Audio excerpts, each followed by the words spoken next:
La semaine de relâche approche à grands pas et cette année, on se mentira pas, la température est pas de notre bord. Donc, on va sortir nos jeux de société. Je vous ai donc préparé un top 5 des jeux 7 ans et moins. Je commence donc à vous parler de Chouette ou Pouette, jeu 4 ans et plus, mais honnêtement facilement adaptable pour nos 3 ans. C'est un petit jeu de mémoire sonore. Donc, notre petit hibou va faire un son ici. Et avec ce que je vais entendre, je vais devoir retrouver sur mes jetons quel son il s'agit. On va donc secouer le hibou et tenter de trouver le jeton correspondant. Pouette! On poursuit avec Attention à l'ours, jeu 4 ans et plus, que personnellement j'aime beaucoup conseiller pour justement les enfants qui auront de la difficulté à rester en place, étant donné que le jeu est très interactif.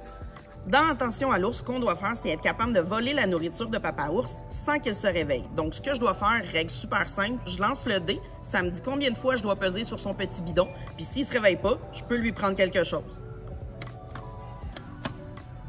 Je prends donc quelque chose. Mais ça se peut aussi qu'on le réveille. On poursuit avec Choco, jeu de mémoire 3 ans et plus, qui est vraiment plus interactif, donc plus attrayant justement pour les enfants. Le petit côté le fun de Choco, c'est ces pièces qui sont différentes, donc nos petits chocolats et le pop-up. Ce que je dois faire, c'est peser dessus et tenter de trouver la pièce correspondante. On a une arachide, une cerise, je repose et on recommence. On continue avec Lis les lettres, petit jeu de rapidité-observation 6 ans et plus.